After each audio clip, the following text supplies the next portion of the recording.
Boa tarde a todos. Em nome da Embaixada de Cabo Verde e da direção do Centro Cultural de Cabo Verde, sejam bem-vindos a esta Casa da Cultura.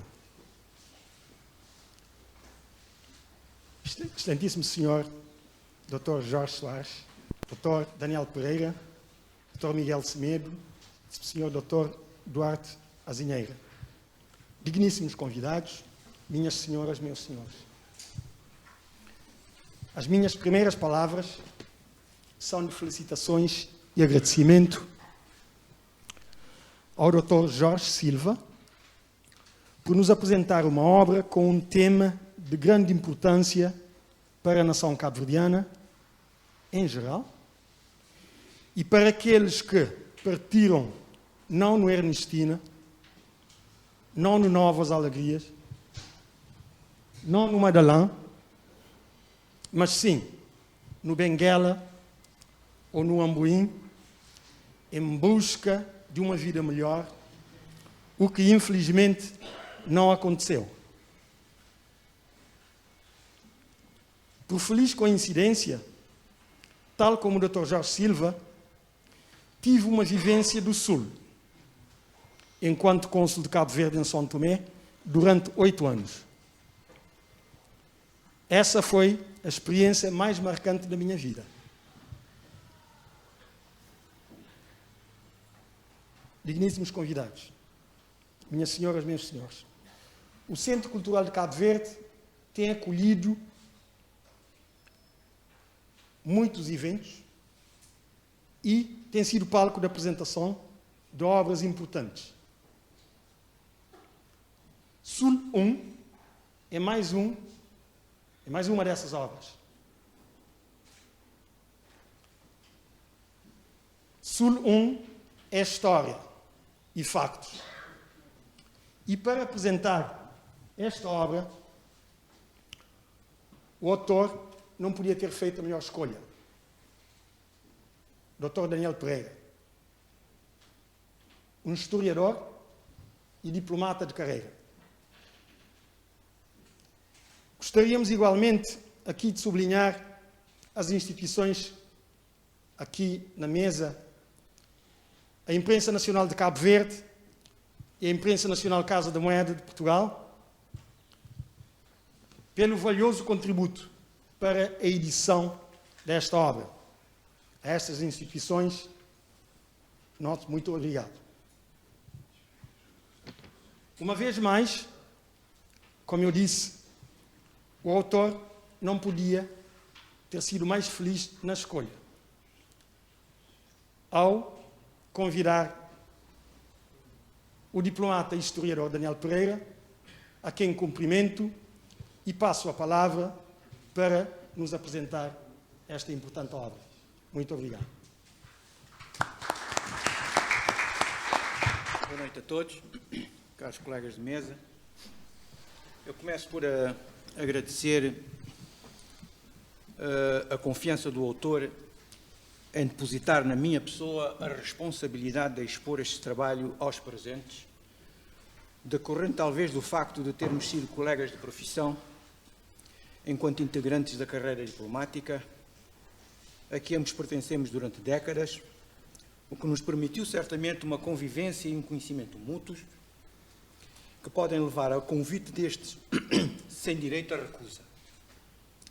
Espero, através da apresentação deste seu livro, não desmerecer todo o crédito em minha entrega. É verdade que não é a primeira vez que apresento publicamente uma obra de características estritamente literárias, ainda que isso não seja propriamente algo da minha área de formação. Porém, também é certo que de cada vez que faço este tipo de exercício, é uma sensação de rejuvenescimento que me invade. Não que tenha uma apetência particular ou especial para tal, mas porque uma leitura partilhada com muitos é sempre bem mais interessante e aliciante, como devem entender. A obra que aqui temos o prazer efetivo de apresentar, subordinado ao título Sul 1, é da autoria de Jorge Otávio Soares Silva, que não é um neófito em matéria literária, e para mais tratando-se de trabalho galardoado com o Prémio Literário Arnaldo França, em parceria com as instituições congêneres, Imprensa Nacional Casa da Moeda e Imprensa Nacional de Cabo Verde, ponto alto do seu trabalho literário, que já nos tinha dado a conhecer um conto infantil, A Família do Chibi, em 1995, o romance Esquisito, em 2009, e uma coletânea de contos em 2013. Sul 1, no entanto, como o autor deixa perceber, faz parte de uma saga de livros sobre a mesma temática, 4 ao todo, como nos fez saber, que Jorge Soares pretende trazer ao convívio dos seus leitores proximamente, sendo que 2 deles com desenvolvimento em território angolano e os outros 2 na região das Ilhas Equatoriais de São Tomé e Príncipe, o que é natural, dado que ele viveu 30 anos em Angola e serviu em São Tomé e Príncipe enquanto diplomata, uma profissão que abraçou desde os tempos da sua permanência em Luanda, onde trabalhou na Embaixada de Cabo Verde. Logo, muitas histórias para contar, o que nos deixa algo suspensos em expectativa e alguma ansiedade positiva pela característica sui generis da sua escrita, o que alia à sua personalidade de menino de São Centro, para criar as suas personagens da ilha, ou seja, o folgazão, fleumático, brincalhão, fanfarrão, de picardias, gargantudo, que nunca se verga ou dá parte de fraco, tão típico do homem minelense. A presente obra traz no seu bojo a questão central, aliás, bastante problemática, da imigração de trabalhadores cabo-verdianos para as grandes plantações de cana-de-açúcar e café de Angola e outros setores de atividade económica, como as áreas das pescas e salineira, em condições particularmente difíceis, sobretudo em termos contratuais e na forma como esta mão de obra era tratada durante a vigência dos seus contratos, perante maus tratos a que eram submetidos, o que levava muitos a fugir, sendo perseguidos pelas autoridades locais, visando a sua captura e retorno aos locais de trabalho, onde as represálias não deixariam de se fazer sentir de forma dramática caso fossem apanhados.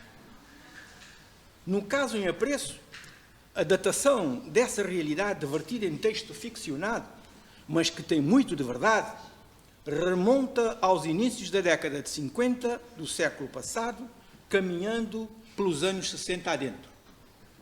O livro está dividido em 10 capítulos, versando desde a partida de Cabo Verde até ao destino de Angola, às condições pungentes da sua viagem, nos porões dos navios que os transportavam, e à vivência deles nas novas paragens, em diversas regiões da mesma e nos determinados setores de atividade de cada um, mais as peripécias por que vão passando e vivenciando entre si e com os locais, sobretudo em Luanda, a capital angolana, mas igualmente em outras zonas mais recônditas. As personagens são as mais distintas, diversas e diversificadas, pertencentes a diversos estratos sociais, sendo que a maioria delas era de São Vicente ou de Santo Antão, talvez por razões de proximidade naciturna do autor, com estas 2 ilhas, ainda que a Brava também esteja representada neste conjunto, num escol de gentes que abrangiam outras ilhas, como as do Fogo, Santiago e San Nicolau. Destas personagens destacam-se as figuras de Chida, Lela Baik, Piduca, Garaiada, Cosca, Muxim, Pipi, Clandestino, Nelson, Burgo, Nicolau Oliveira, Espanhol, Ambrose, Tudinha, cada uma delas personificando um determinado tipo de pessoa, oriunda de Cabo Verde, e cuja cabo-verdianidade se manifesta de forma muito ligada à sua cultura de origem, que carregava entranhada para onde quer que fossem, em que a sua personalidade vincada lhe deu a fama que se consubstanciou em Angola na palavra catanhão, ou seja, de pessoa irreverente perante a injustiça, que reclama e finca o pé perante quem o pretende apoucar, vilipendiar ou maltratar. Na verdade, a palavra é crioula e é a justaposição de 3 palavras em uma só. A partícula negativa cá, o aposto tá e nho, de senhor, evoluindo para senhor, e depois sincopada, fazendo apenas nho. À letra, a expressão poderia ser traduzida por aquele que não diz nem fala senhor. O que está associado ao senhor de etnia branca, que normalmente era o patrão no contexto estritamente colonial. O facto de o cabo-verdiano não tolerar abusos de ninguém e de fazer frente ao abusador, não importa a cor da sua pele, é que explica o apelido de Catanhão, imposto pelos angolanos aos cabo-verdianos residentes em Angola, por conhecimento direto do seu comportamento recalcitrante, considerando as circunstâncias e a situação em presença no quadro colonial angolano, que se aplica igualmente a São Tomé ou a Moçambique, ainda que nestas paragens eles não tenham ganho esse apelido. Talvez outro diverso, mas não estamos cientes deste facto.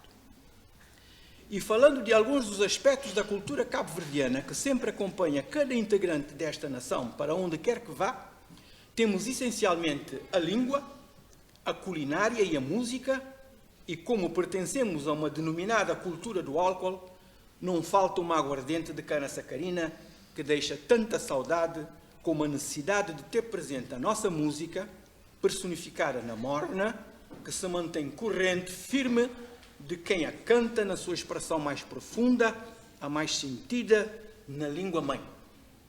Por isso, ela galga fronteiras e é transportada por cada imigrado, cada filho e neto de ilhéu, saído em escuna ou de outro barco qualquer, rumando ao norte, ao sul, na imensidão do mar. Em terra longe, a morna ganhará o maior espaço de comunhão entre estas ilhas faróis do Atlântico e as luzes de outros quadrantes. Este é o poder da poesia da vida sofrida, ou de quem sabe saborear a festa, o amor, a alegria. A morna canta o que somos em qualquer língua. Dito isso, posto que o autor e os presentes não esperam de nós qualificada análise literária profunda da nossa parte, versando este texto cativante de Jorge Soares Silva, que conhece a realidade e a história de Cabo Verde, e também a própria história angolana, coisa que ele mesmo deixa claro, tanto de maneira explícita como implicitamente, julgo que, no entanto, devo fazer com que os leitores potenciais desta obra possam ser elucidados e assim melhor entenderem o quadro base em que o autor de Sul I parte para a elaboração e construção do seu percurso narrativo, que irão depois desembocar neste romance, que dá corpo a narrativas orais de partícipes diretos de muitos desses acontecimentos que fazem parte desta obra. Trata-se, pois, de uma ficção que bebeu em contadores de histórias que viveram a realidade e passaram essas mesmas histórias a outrem, que agora lhe deu vida e as compartilha, felizmente, com todos nós. O pano de fundo que envolve este trabalho de Jorge Otávio Soares Silva é, na verdade, algumas constantes da história de Cabo Verde e, via disso, fazendo parte do complexo histórico-cultural, histórico-geográfico cabo-verdiano, como sejam a imigração, as secas e as fomes, que circundam as ilhas há séculos, determinando a partida dos seus filhos para o estrangeiro. Dos 3 elementos antes enunciados, apenas um dos espectros desapareceu, ou melhor, minorou bastante, desde a data da independência nacional em 1975. Estamos a falar da fome. As outras permanecem firmes no seu posto, sem tempo de virmos a acelerar o seu fim, porque continuam presentes os elementos que condicionam a melhoria das condições de vida a nível interno, que empurram o homem cabo-verdiano para o estrangeiro, sendo que a imigração para as terras setentrionais africanas foi daquelas mais depauperantes e gravosas para a nossa população, sobretudo a partir da segunda metade do século XIX em diante. Neste contexto, falar da imigração de cabo-verdianos para o Sul é descortinar um movimento populacional forçado Ainda que as modernas teorias sobre as migrações nos apontem que toda a imigração é forçada, já que provocada pela pressão da busca de recursos de subsistência, que na sua terra de origem os habitantes naturais não conseguem, por razões objetivas. Se apenas fossem estas as razões do impulso do movimento migratório, teríamos antes de as aceitar como espontâneas. De Cabo Verde para o Sul, muito para além da pressão sobre os recursos disponíveis, houve uma política deliberadamente gizada pelo governo colonial de então, no sentido de encaminhar a população para as roças de São Tomé e Príncipe e depois para Angola, Moçambique e até mesmo para Timor-Leste, como solução paliativa para atenuar as crises de fome provocadas pelas secas e a sua consequente extensão no seio das populações locais. Obviamente, uma solução conjuntural para problemas estruturais, apesar das mais diversas chamadas de atenção produzidas ao longo do tempo, face à repetição cíclica da situação. Sobre as estiagens em Cabo Verde e os seus efeitos devastadores ao longo dos tempos, sobre a sua população e os meios utilizados para as tentar debelar, escrevia, por exemplo, João Augusto Martins, em 1890, a linguagem de 1890, ou seja, da segunda metade do século XIX até início do século XX, é uma linguagem muito assertiva e, às vezes, extremamente violenta. Basta ver o Ramalho Ortigão ou essa de Queiroz como exemplos. Com ironia mordaz, em jeito de grito de alerta e de revolta, dizia então o João Augusto Martins o seguinte, e cito: a estiagem é esta fada de roupagens negras, perfumada pelo lirismo dos corações sensíveis. É a filha Hércules da aridez e da latitude, tutelada mais ou menos criminosamente pela inépcia governativa. A estiagem é este pretexto real das comentadas fomes de Cabo Verde, com que se embala desde muito a avidez do comércio, a irritabilidade da política e as necessidades dos afilhados. É esta deusa adorada por toda a gente, porque aos patrícios aquece as vaidades à mística luz das condecorações flamejantes. Ao clero acaricia os réditos enlevando a sua imaginação das asas das solenidades e das preces. E ao povo, finalmente, a quem de facto beija estouvada e louca, concede as migalhas esparzidas pela caridade dos seus festeiros, migalhas abençoadas, com que as peças oficiais do alto mistério do seu sacerdócio sabem dourar e polvilhar de alto o resto indelével da sua passagem devastadora. A estiagem é o resultado lógico da posição geográfica. É a consequência lastimosa de não ter havido quem saiba ou quem queira remediar o mal combatendo as causas. Mas o que é facto é que tem sido uma fatalidade para Cabo Verde.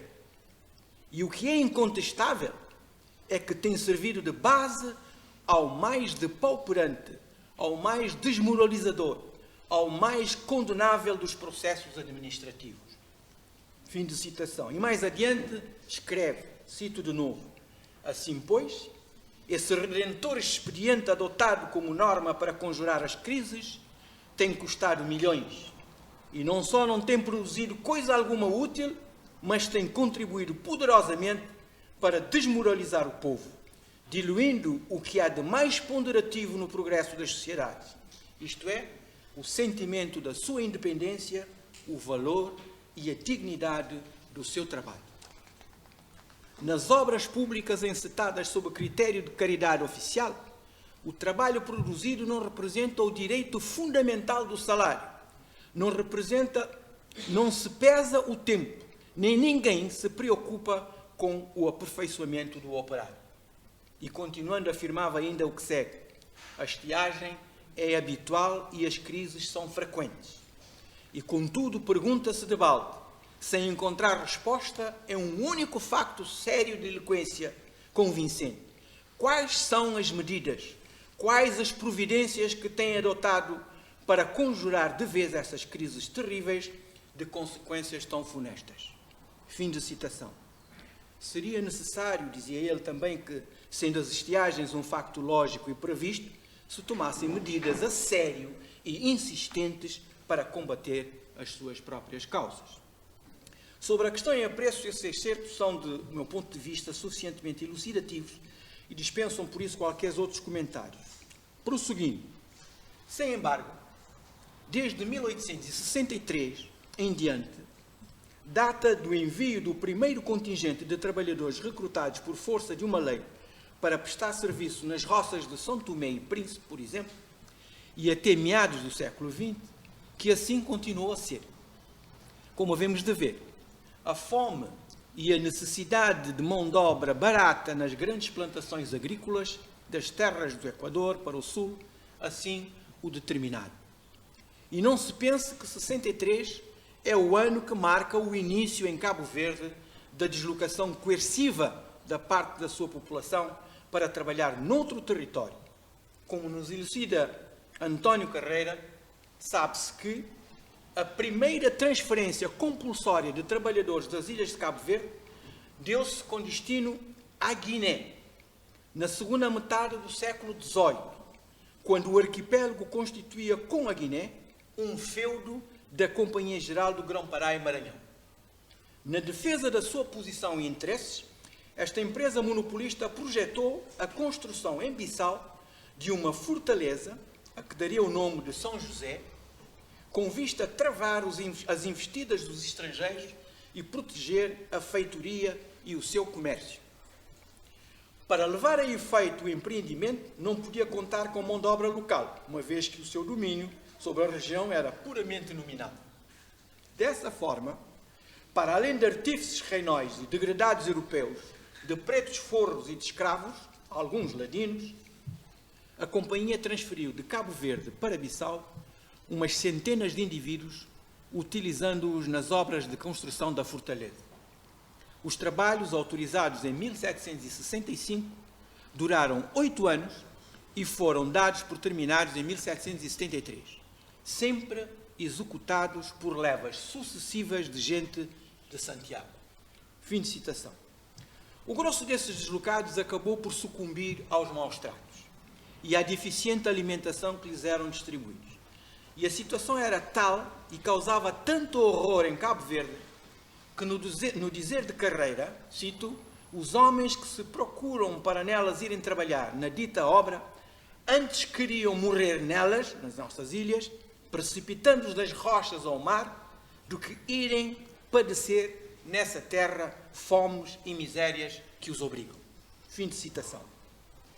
A segunda metade do século 50 do século XIX foi sofrida sob o signo da desgraça e da desdita, com a conjugação de 3 flagelos juntos, a saber, a fome, a cólera e, finalmente, a varíola. A estiagem ia-se prolongar, aliás, entre 1850 e 1866, longos 16 anos. Santa Rita Vieira, a este propósito, e atendendo às circunstâncias, escrevia o seguinte, aspas, é difícil descrever com exatidão o estado de miséria, deterioração e mesmo consumpção em que, pela maior parte, se apresentavam aqui estes infelizes. Em virtude da falta de subsistência, os habitantes de algumas ilhas de Cabo Verde dispuseram-se a sair para Demerara e para o Brasil, o que foi participado à metrópole pelo governador. Fim de citação. Neste tempo, por volta de 1856, ainda alguns dos destinos possíveis da imigração da população cabo-verdiana eram o Brasil e as Caraíbas, West Índia. Mas já neste ano, por portaria ministerial de 12 de julho de 1856, Sá da Bandeira propunha que se desviasse para São Tomé a corrente migratória de Cabo Verde. Entre 1863 e 1866 eclodiu uma grave fome que iria vitimar mais de 30 mil pessoas, cerca de 31% da população recenseada. Atingiu todas as ilhas, na opinião substantiva de Carreira, a qual corroboramos inteiramente. Aspas, quando em 63 tomou consciência da gravidade da crise, à parte o envio de géneros para distribuir pelos famintos de Lisboa, do Rio de Janeiro, de São Tomé e outros, o governo considerou a hipótese de aliviar a carga demográfica e com ela o número de pessoas a que sustentar. Optou pela imigração orientada. Era a forma de conquistar as boas graças dos roceiros, facultando-lhes serviçais e, ao mesmo tempo, de minorar as dificuldades de Cabo Verde. O comendador Manuel José da Costa Pedreira, abastado proprietário de São Tomé, fundador da roça Monte Café, instado pelo governo, resolveu recrutar serviçais em Cabo Verde, pelo que, com a finalidade de legalizar a situação, foi autorizado a fazê-lo por Portaria Régia número 250 de 19 de dezembro de 1863. Fim de citação. Sobre a virulência desta fome, escrevia Barcelos em 1904 o seguinte: viu-se encher a cidade da praia de bandos de famintos. Uns eram verdadeiros esqueletos, outros inchados, desde os pés à cabeça, semelhantes a troncos de árvores. O hospital pequeno sem recursos, não tinha lugares para receber os desgraçados atacados de diarreia, febres e outras doenças que se desenvolvem quando há falta de regular alimentação. Começou a mortalidade sempre crescendo, não só na cidade, como nos campos, fazendo-se enterramentos fora dos cemitérios, por estes não comportarem mais cadáveres. Fins de citação. Durante 1864, o mesmo em 1865 e 66, a situação manteve-se e o governo continuou a incitar, por meio de providências legislativas, a imigração, sobretudo para São Tomé. Simultaneamente foi publicada outra portaria proibindo a saída de colonos para o estrangeiro. Como se vê, portanto, trata-se, com toda a evidência, de uma imigração forçada de cabo-verdianos para o que se passou a designar de Sul. E o espírito e a letra das portarias régias antes enunciadas não deixam margens para substituir qualquer tipo de dúvidas. Como afirma Carreira, aspas, se havia liberdade de opção, ela estava condicionada à aceitação do embarque ou à espera da morte pela fome. A este dilema, falar em opção é pura fantasia. Fim de citação. Por decreto de 29 de janeiro de 1903, na prática, segundo Carreira, um regulamento de imigração forçada, o governo português promulgou disposições aplicáveis à imigração de trabalhadores na sequência de acusações feitas a partir de 1900 pelos industriais ingleses de chocolates aos roceiros de São Tomé e Príncipe acerca de maus tratos, baixo salário, não repatriamento de trabalhadores após o termo dos mesmos contratos. Porém, estando em vigor o regulamento aprovado pelo decreto de 29 de janeiro de 1903, em dezembro deste mesmo ano, foi posto em execução em Cabo Verde, através de um regulamento do trabalho especial, o esquema compulsório de 1899, que se julgava revogado pelo aludido regulamento de 1903. Trata-se do regulamento do trabalho indígena para a execução na província de Cabo Verde do decreto regulamentar de 9 de novembro de 1899. Na opinião abalizada de António Carreira, tal só aconteceu porque, diz ele, aspas, o governador em exercício, Paulo Cid, não se sentindo de todo acobertado pelo decreto de 1903 para forçar o embarque de serviçais com destino a São Tomé, tinha procurado apoio em outro texto legal que permitisse a compulsão do cabo-verdiano ao contrato para as rosas. Fim de citação. Sem embargo, tanto a lei da imigração forçada, se assim se pode apelidá-la, como os regulamentos ulteriores foram publicados precisamente num período em que as ilhas de Cabo Verde enfrentavam uma das suas mais graves crises de fome. Nos primeiros meses de 1903, a situação alimentar era particularmente grave. Impunham-se medidas urgentes e, entre todas, a imigração como das de mais fácil execução. O estado das coisas era suficientemente grave para se poder compreender o grito de alarme de raiva profunda e revolta de Lofe de Vasconcelos, a partir de Lisboa. A acusação dele era particularmente forte e incisiva. As autoridades locais e o governo central de Lisboa não foram poupadas. Pela intensidade deste libelo acusatório, pela força e vigor do texto que o vincula, não resistimos em transcrever algumas das suas passagens mais expressivas do meu estrito ponto de vista. Aspas. Por parte do governo ainda há muito a fazer, porque pouco e muito pouco tem sido feito até hoje. Está procurando, dizem, meios para acudir a estes milhares de desgraçados que estão implorando misericórdia e que estão morrendo às dezenas por dia. Numa agonia cruel e estrepitosa, mas até agora ainda não encontrou esses meios, ou pelo menos não são do domínio do país, que aguarda com grande ansiedade o termo da incrível mortandade que está devastando uma parte da população da ilha de Santiago de Cabo Verde. É uma responsabilidade gravíssima que o Governo está assumindo perante o país, permanecendo nesta situação de paliativos, deixando morrer à fome milhares de súbditos portugueses numa colónia portuguesa. É um perfeito extermínio de um povo. É ridículo e cínico o argumento de que uma parte da imprensa governamental lançou mão, de que o Governo não tem culpa e de que em Cabo Verde não tem havido chuvas regulares.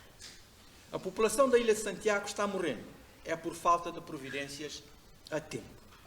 Com metade do sacrifício que agora se tem de fazer, não haveria ali um só caso de morte pela fome.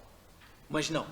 A população da Ilha de Santiago morre de fome e está prestes a desaparecer porque foi votada ao extermínio. Cerca de 3.000 emigrantes para diferentes pontos já abandonaram as ilhas de Cabo Verde. Perto de 1.000 mortos à fome já estão nas valas abertas, nos cemitérios e nos campos. O que resta? Uma população andrajosa, faminta, estropiada, em estado de inanição, que está sucumbindo aos horrores da fome. Um bando de miseráveis que já nem tem forças para pedir pão. A foice terrível da fome está devastando por dia cerca de 80 pessoas. E tudo isto havendo nos cofres da província recursos para debelar este sinistro flagelo. Ainda há pouco tempo, para existir ali 400 contos de reis. Sim, 400 contos de reis. E com esse dinheiro, que é do povo, deixa-se-lhe morrer à fome. É um crime dos mais odiosos e repugnantes o que se está passando nesta colónia. É o extermínio de um povo e de um povo que sempre foi amigo e leal à mãe pátria. Está aniquilada a província de Cabo Verde. Reduziram-nos os seus algozes a um montão de cadáveres e a um vasto campo de desolação. Quando a província derramar sobre os seus campos a água que trazia abundância, não haverá braços para lançar as sementes à terra. Eles estarão ou presa dos vermes no fundo das valas mortuárias ou bem longe em terras distantes, arroteando os campos de estranhos, enquanto que os da sua pátria querida ficarão incultos e áridos. Eis a situação desgraçadíssima a que Cabo Verde está condenado. Eis, em singelas palavras, um leve rumor de chamejante vulcão que ali está engolindo vidas. É uma guerra de extermínio a um povo indefeso, humilde e digno de melhor sorte. É uma vilania revoltante, uma monstruosidade inqualificável e um crime que lesa a humanidade. Tudo a que a imprensa periódica desta capital já revelou ao país sobre a fome em Cabo Verde. O país não pode ficar de braços cruzados ante esta hecatombe, vergonhosa, sem tornar-se, pelo seu silêncio, solidário nela. Em Cabo Verde passam diariamente centenas de estrangeiros que ficam fazendo de nós a ideia de um povo de canibais. O nosso descrédito, como país colonial, é já enorme. É preciso não aumentá-lo com factos, como os que estão dando em Cabo Verde e que justificam plenamente. Lisboa, 25 de julho de 1903. Fim de citação. A Lei da Imigração de 1903 escreve carreira aos regulares contratos de serviçais e colonos de Cabo Verde, Angola e Moçambique, previu e impôs o sistema de pagamento de salários e a proteção e assistência ao trabalhador nos locais de serviço, assim como o seu repatriamento no termo do contrato. Criou a Comissão e a Junta de Trabalho de Imigração e definiu regras de distribuição de trabalhadores pelas empresas. Proibiu a aplicação de castigos corporais. Porém, como também o mesmo António Carreira afiança, aspas, uma coisa era o dispositivo jurídico e outra a prática corrente e bem assim institucionalizada. Em regra, os roceiros não cumpriam a lei e não raro zombavam do anacronismo ou do lirismo das suas estipulações. Os repatriamentos não se faziam nos prazos. Os salários, embora baixos, não correspondiam aos fixados pelas leis locais. Os alimentos eram escassos e nunca os prescritos nas tabelas oficiais. As faltas praticadas pelos serviçais eram punidas arbitrariamente pelos capatazes e encarregados alguns deles cruéis e de baixo estofo moral, com açoites, palmatoadas ao tronco, isto para não se falar nos frequentes insultos e enxovalhos. A promiscuidade nas senzalas das roças era repugnante. Fim de citação. No que tange à legislação publicada sobre o recrutamento de mão de obra para as roças, também parece claro e evidente o conluio dos roceiros com o governo. Os primeiros careciam de serviçais e este último assumiu o encargo de preparar o terreno, no caso concreto, aproveitando-se da grave conjuntura de fome de Cabo Verde, no sentido de satisfazer os desejos e as necessidades das empresas agrícolas. A metrópole legislava cobrindo a atuação do governo local e ambos, ao serviço dos roceiros, mobilizavam os desgraçados dos famintos, embarcando-os como animais para São Tomé. De todo modo, a esmagadora maioria das pessoas, sem nenhum interesse no recrutamento, condenava essa imigração e nunca concordava com ela.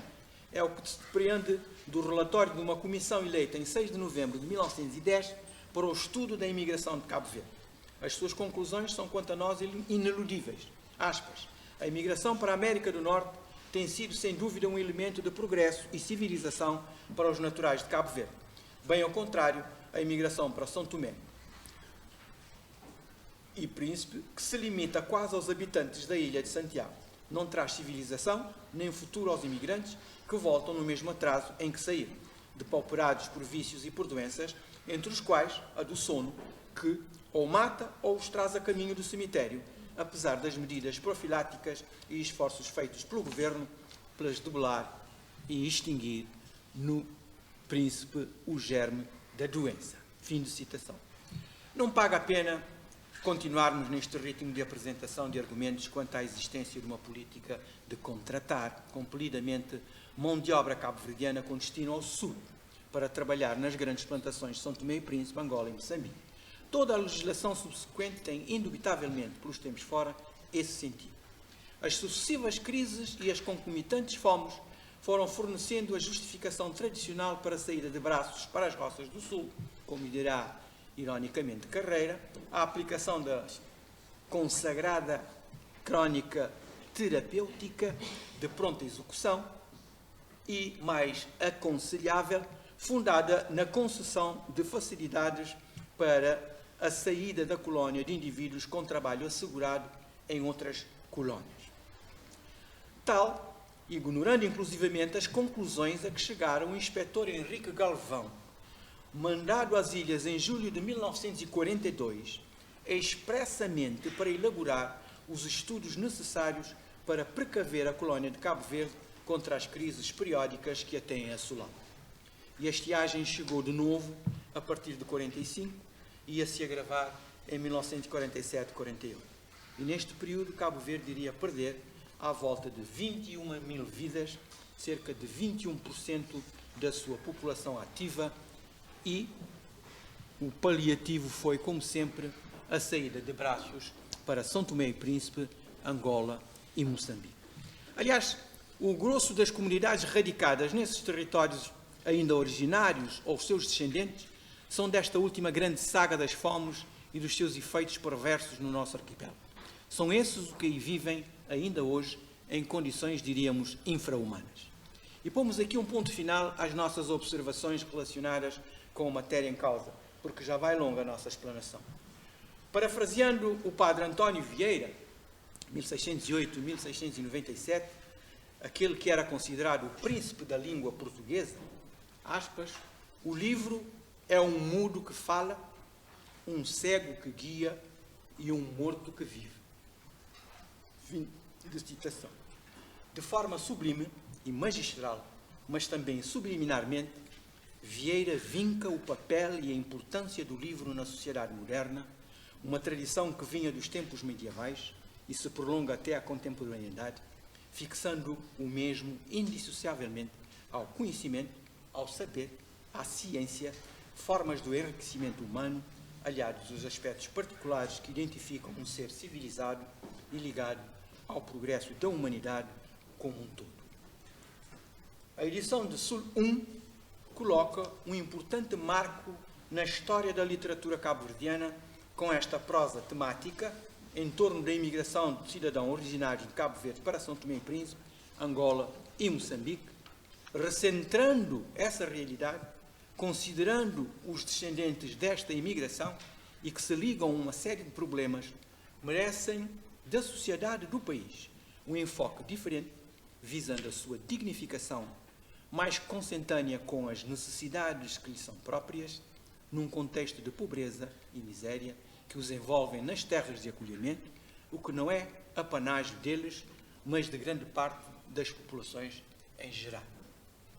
Razão para aplaudir esta publicação e auspiciar que as próximas obras já enunciadas no âmbito desta saga conheçam a luz do dia o mais rapidamente possível.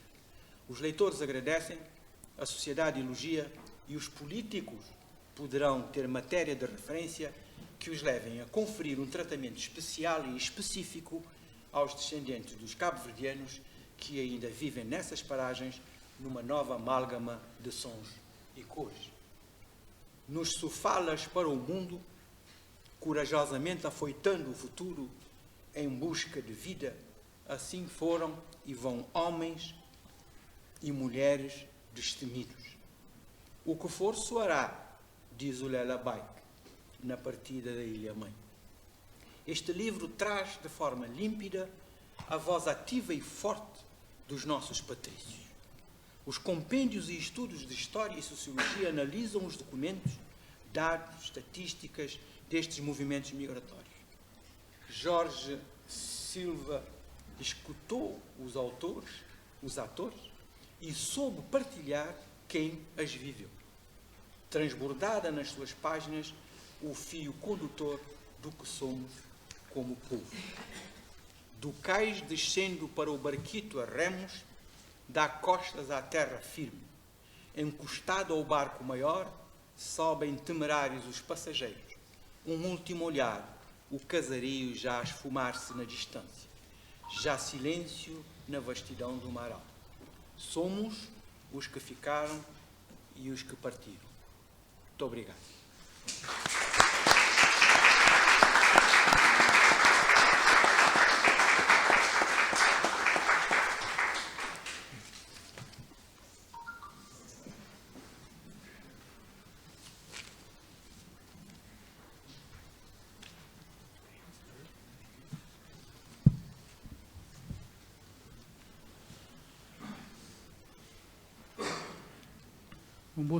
Boa tarde a todos.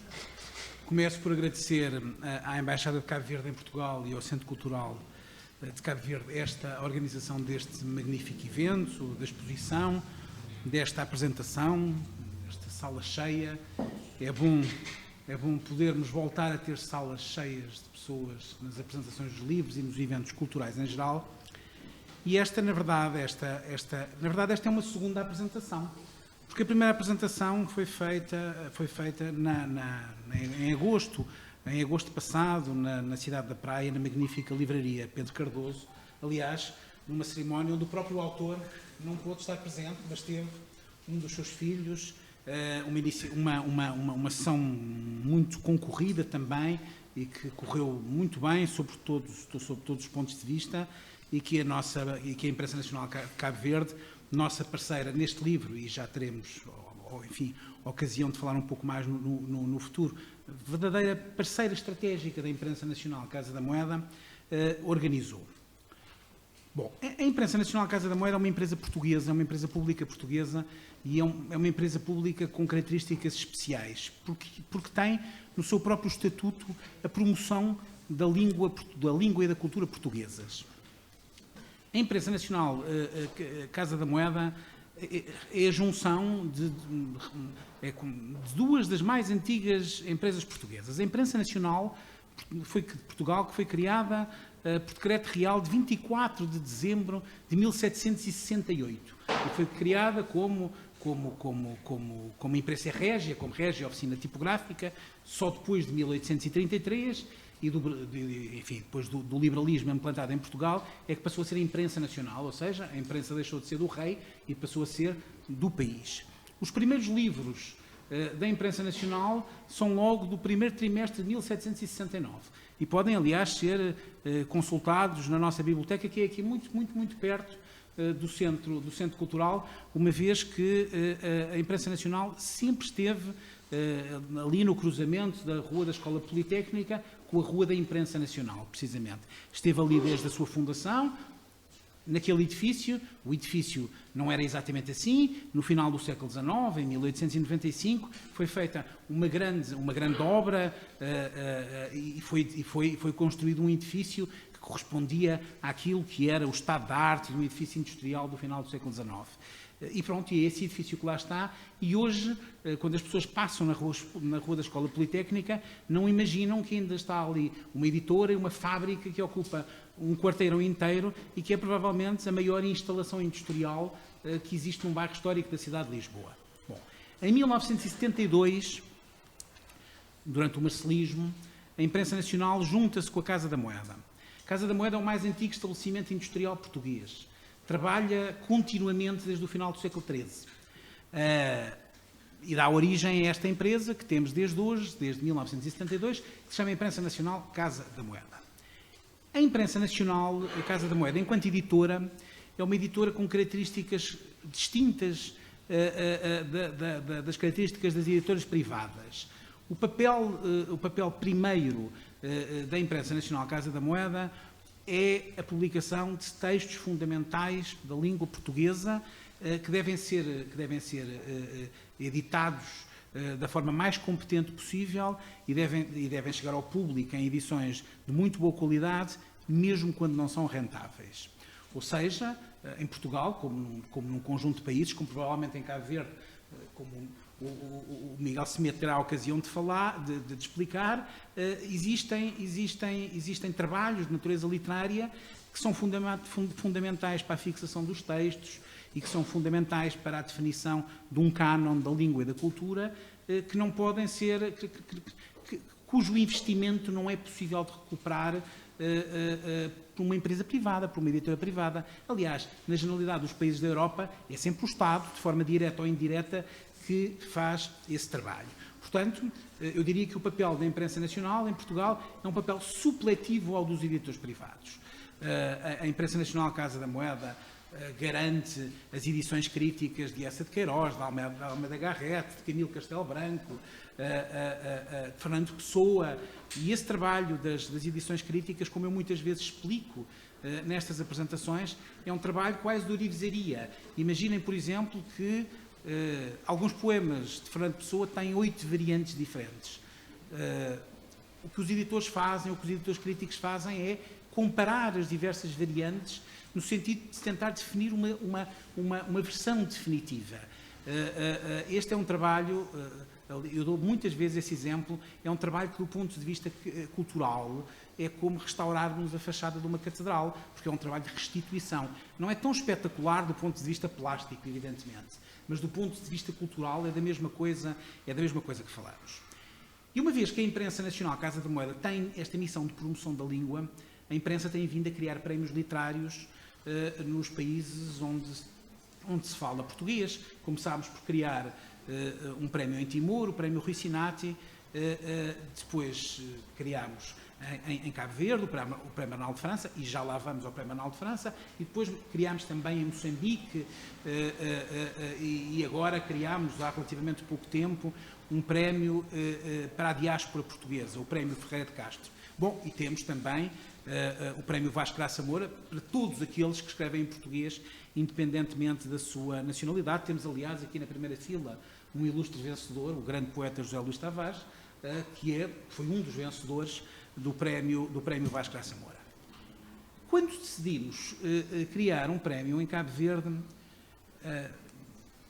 rapidamente nos ocorreu que a imprensa nacional de Cabo Verde, que além de já vir a desenvolver trabalhos em conjunto com a imprensa nacional Casa da Moeda, rapidamente nos apercebemos que podia ser o parceiro, porque os seus responsáveis tinham uma visão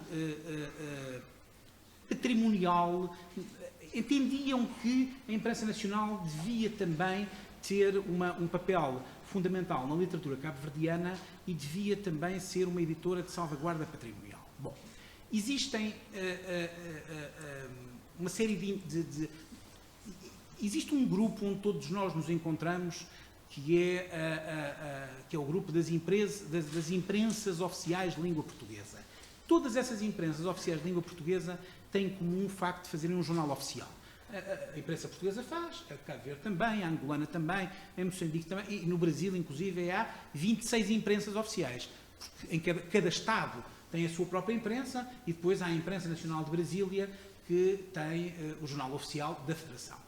Mas se todas estas imprensas, além da Imprensa Nacional Casa da Moeda, quase nenhuma tinha preocupações literárias como a Imprensa Nacional de Cabo Verde revelava. E então, desde logo, nos pareceu que fazermos o prémio em conjunto, e por isso este prémio, o Prémio Arnaldo de França, é o único prémio que a Imprensa Nacional, a Casa da Moeda faz em conjunto, com um parceiro. Em todos os outros sítios, a Imprensa Nacional Casa da Moeda faz o prémio sozinha. Cabo Verde, de facto, verificou-se que tínhamos condições e tínhamos, sobretudo, uma leitura semelhante pelas nossas conversas e percebeu-se também que a imprensa Nacional de Cabo Verde estava interessada em ter este papel de salvaguarda patrimonial. Portanto, foi uma escolha óbvia, uma parceria que tem vindo a correr muito bem. Este prémio que o Jorge Silva venceu é a terceira edição. Neste momento temos aberta a quarta edição do Prémio Arnaldo de França, que esperamos que possa continuar por muitos anos. Aliás, este terceiro prémio, este júri que deu o prémio ao Jorge Silva, deve ser louvado, um júri de grande categoria, presidido por Germano Almeida, enfim, figura enorme, maior da literatura em língua portuguesa, e que constituído também por Daniel Medina e por Paula Mendes, que aliás, membro do júri que está aqui também, está aqui connosco, que representava a Imprensa Nacional Casa da Moeda nesse júri. Portanto, eu agradeço muito o trabalho do júri e quero de facto realçar que estes 4 anos que passaram, a impressão que tínhamos de que a Imprensa Nacional de Cabo Verde podia ser um parceiro tornou-se completamente claro e hoje para nós, mais do que um parceiro para um prémio, é um parceiro estratégico. É um parceiro estratégico num conjunto largo de outras atividades que o Miguel Semedo poderá falar se entender. Mas é um parceiro estratégico também para a literatura e para a literatura cabo-verdiana, para a literatura em língua portuguesa. E brevemente teremos a ocasião de anunciar um conjunto de colaboração, uma colaboração extensa, que provavelmente para alguns vai ser uma surpresa, mas que é o resultado evidente de um trabalho esforçado e um trabalho muito importante que a Imprensa Nacional de Cabo Verde tem vindo a fazer. E era o que eu vos queria dizer. Muito obrigado. Boa noite a todos. Permita-me dirigir um especial cumprimento ao autor da obra que apresenta hoje, Jorge Silva. A Imprensa Nacional de Cabo Verde, a par da sua atividade principal de edição e publicação do Jornal Oficial da República de Cabo Verde, tem também incumbência estatutária de edição de obras de cariz cultural e literária, que se revelem de enorme interesse para a sociedade cabo-verdiana. No âmbito da sua atividade editorial e do seu compromisso para com a sociedade cabo-verdiana, para com a promoção da cultura e da literatura nacional, a INCV associou-se à sua congénere portuguesa, a INCM, com a qual tem uma relação especial de parceria a vários níveis, e instituíram, como disse bem o Dr. Duarte Azinheira, o Prémio Literário Arnaldo de França. Um prémio que pretende concomitantemente elevar a língua portuguesa, a língua que une as duas instituições organizadoras, e contribuir para o incremento da produção literária nacional, promover os escritores cabo-verdianos. Enfim, pretende incentivar a excelência da literatura cabo-verdiana em Cabo Verde e na sua diáspora. Outro sim, paralelamente, tem subjacente o propósito de render uma simbólica e justa homenagem ao escritor e cidadão Arnaldo de França e prestar tributo ao grande e rico legado que deixou para a sociedade cabo-verdiana. O Prémio Literário Anual de França nasceu em 2016 e já conta com 3 edições, como disse o Dr. Duarte Azinheiro, anuais, consecutivas, e 4 obras editadas, sendo a última a Sul 1, de Jorge Silva, obra vencedora da 3ª edição e que hoje temos o orgulho e a satisfação de apresentar neste simbólico espaço. Esta apresentação ocorre não só porque o autor da obra, por motivos pessoais, não pôde estar presente na cerimónia de lançamento em Cabo Verde, mas quisemos sublinhar que o prémio tem o propósito de promover não só os escritores cabo-verdianos residentes em Cabo Verde, mas também os nossos imigrantes. Aliás, todas as edições têm contado com concorrentes residentes nos 2 países. E o vencedor da 4ª edição, o autor da obra, que hoje se apresenta, é a prova deste compromisso com a diáspora cabo-verdiana. Termino estas breves palavras parabenizando o autor e formulando votos de muitos sucessos nesta caminhada literária, que procure brindar-nos com muitas outras prosas de qualidade idêntica, agradecendo a presença de todos e augurando vida longa ao Prémio Literário Arnaldo França, que traga à luz do dia muitas outras obras e muitos outros autores. Muito obrigado.